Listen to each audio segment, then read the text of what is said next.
Today, I would like to go over something that is outside of my normal purview, analyzing particular political affairs in Scotland. Normally, I don't scrutinize outside of America, but I think that this is important because we can break down a couple of things in what this Yousaf person says, and perhaps learn a couple things. I'd like to start off here by reading a bit from this Spectator article. Scotland's new hate speech rules are a modern blasphemy law. The Scottish Justice Minister, Humza Yousaf, nice British name you got there, Chief, said, stirring up of hatred can contribute to a social atmosphere in which discrimination is accepted as normal. By creating robust laws for the justice system, Parliament will send a strong message to victims, perpetrators, communities, and to a wider society that offenses motivated by prejudice will be treated seriously and will not be tolerated. I would like to first analyze the internal conflict here, the paradox of saying we are going to be tolerant of intolerance. Here, the last sentence says you are going to be disallowed, discouraged, punished by law for discriminating. Therefore, the discriminators will be discriminated against. So it's already hypocritical. You can't have one rule for me and one rule for thee when it comes to protected speech or protected classes or types of people, and it be fair and not hypocritical. The second thing that I'd like to talk about is when he says discrimination accepted as normal. Discrimination is normal. Those of you who have followed me on my journey through philosophy, Stefan Molyneux, Sam Harris, Jordan B. Peterson, discrimination is an evolutionary process of our neurology. We discriminate on a primal level, things that are in conflict with our DNA, with our values, with what we have learned and become accustomed to since childhood. We automatically compartmentalize those things as being dangerous, unpleasant, or best avoided. It's the reason why, without thinking about it, most people will cross the street, if they can, or turn the corner, or move to a group of people when they see a dark, shadowy, imposing figure coming down the hallway or on the same side of the street as them. Most of the time, it's not even a conscious effort. People just do it. When this Mr. Yousaf person speaks of discrimination, you know what he means. He means saying the word faggot, the word tranny, the word darky, the word muzzy. He even thinks that not using someone's make-believe gender words is discrimination. He believes that discriminating against that which you don't like or you know is actively hostile is bad and should be punished by the law. This is saying you must act and pretend to think the way I want you to act and think, or else. This is the soft glove of authoritarianism. It comes before the iron fist because the soft glove can more easily caress the neck. If you go after everyone's throat with an iron fist from the beginning, a lot of people will be reticent. But if you stroke them gently with a silken glove, perhaps they'll warm up to you and let their guard down, and then the iron fist is revealed to crush the throat. So I'd like you to keep that in mind as we move forward here. The next thing I'd like to do is take us over to a different titled article. As you can see in this one, the Spectator's article is a rather apt article. Scotland's new hate speech rules are a modern blasphemy law. That is correct. But I'd like you to look at how the leftist lying-ass Guardian puts it. Blasphemy to be decriminalized in Scottish hate crime bill. While I am certain that on some kind of technical level, this has to be true, it's not really true. This man is basically taking and redoing an ancient blasphemy law bill, rejiggering it to make it apply to leftist, modern, intersectional feminism words of discrimination like misgendering and that kind of shit. And you know that Mr. Yousaf here, you think that Christians are going to be protected under this, Mr. Yousaf? Well, what about white men? Are they going to be protected, Mr. Yousaf? I think we both know the answer to that, don't we, jackass? I'm not going to waste your time with reading The Guardian's drivel. You can read that on your own if you want. I just wanted to point out guardian hypocrisy as usual. This is how fake news is done. You obfuscate the truth, you play with wiggle words, and you jumble up the language to where you know that the casual reader will get the message you want them to get, regardless of the truth, regardless of an accurate representation of reality. Coming from a Scottish government site here is a quote from Secretary Yousaf. Mr. Yousaf says, "Stirring up of hatred can contribute to a social atmosphere in which discrimination is accepted as normal. Our legislation, if passed, would offer greater protection for those who experience this kind of behavior. We all have a responsibility to challenge prejudice in order to ensure Scotland is the inclusive and respectful society we want it to be." Now, what do you think he means by these words? We do not want a social atmosphere where discrimination is normal. What he's saying is, he wants to use the force of the state to fight against the evolutionary processes of the indigenous people's mind, mood, and society, to force them to accept queers and trannies teaching their children, to force Christians and Catholics to be okay with mosques and Muslim behavior. He wants to force you to bite your tongue and not even be able to speak out against the things that you believe are causing your society to collapse. This, again, is perfect satin glove over the iron fist. He even says right here, our legislation, if passed, would offer protection. What does protection mean? It means a shield and a sword guarding the things you want guarded because they are more precious to you than other things. What do you think he's talking about here? Do you think he's talking about the Anglo-white people and their Christian churches? Or do you think he's talking about the Muzzies and more mosques being put up all over the fucking country? What do you think he's talking about here? Finally, he says we have a responsibility to challenge prejudice. Challenge. A challenge is a prelude to combat, a duel, a pit fight, a gladiatorial match. He is pitting him and what he cherishes against what the indigenous people of Scotland cherish. This is textbook soft authoritarianism, and the people of Scotland should not stand for it. Heard you mention recently that 6 months ago, your daughter was what you call a default leftist. And we'll talk a little bit about that in a few minutes. And 6 months later, today, she's talking about things like repatriation. So how did you get her from point A to point B? Give us some tips. Let me just say, before Simon answers this question, because what I observed at the Patriotic Alternative Conference, where he was put up on a big screen and he spoke to all of us as a speaker, will absolutely play into the answer that he is about to give, because he is a master of sharing the truth of white well-being and bringing people over to going free. He obviously did this with his daughter. He did this with a great many. He has an erudite mind.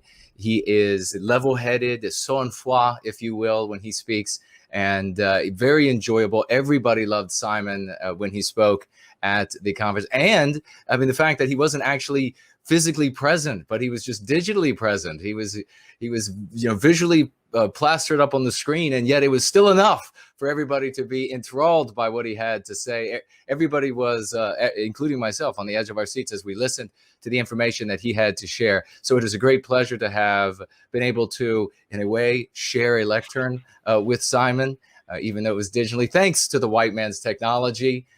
So it's great to have you here, and let's go ahead and hear your answer about your daughter now. No pressure, Simon. Jason's good. Yeah, I mean, thanks. You're going to make me blush now. I suppose I need to give some people some context. I went through a very unpleasant separation about 8.5 years ago, and as a result of that, I was kind of forcibly separated from. Well, I'm not going to go into the details of this, but I was unable to see my daughter for about 8 years, and we finally made contact again in November. And yeah, I mean, to be perfectly honest, this is something you haven't asked me, but being back in touch with her, it gives me much greater motives to be involved in this fight. She was always there. She was always with me, even when we weren't in contact. But having her so close and seeing her so frequently, and having this wonderful relationship back again, my investment in the future hits me in the face all the time. So it convinces me that the reason why we do what we do is for love. And I suppose that's the first answer to the question. The reason why I changed it is because I love her, and she loves me, and she hadn't seen me for a long time. So she hadn't been subject to my gentle influence, my gentle guidance for all those 8 years. We last saw each other when she was 16, and now she's just turned 25. So it's a big chunk of life and a big chunk of influence. And the first day we met, it was exciting and fantastic, and we clicked immediately. But I kind of realized that there were some political differences, but I didn't want to upset that first meeting. So I said to her, I'm going to tell you my real opinions once you know I'm one of the good guys. And she said, I already know you're one of the good guys, Daddy. And basically what I did for the next month is I did this with full of love, but we didn't really talk about politics for a month. She came round most weeks, one night a week after work. And on Sunday lunch, we have a big Sunday lunch with my wife's family, my new family. So we have a lot of people around. So she just became part of things. And we kind of talked about, again, the whole way of connecting with people is, firstly, I'm a father and she loves me. Then we talked a lot about Catalan history, how it fits in with the European story. I talk a lot about identity with people. Obviously, I was talking to her about how I'm English and I can't be Catalan, so I can connect with her on this.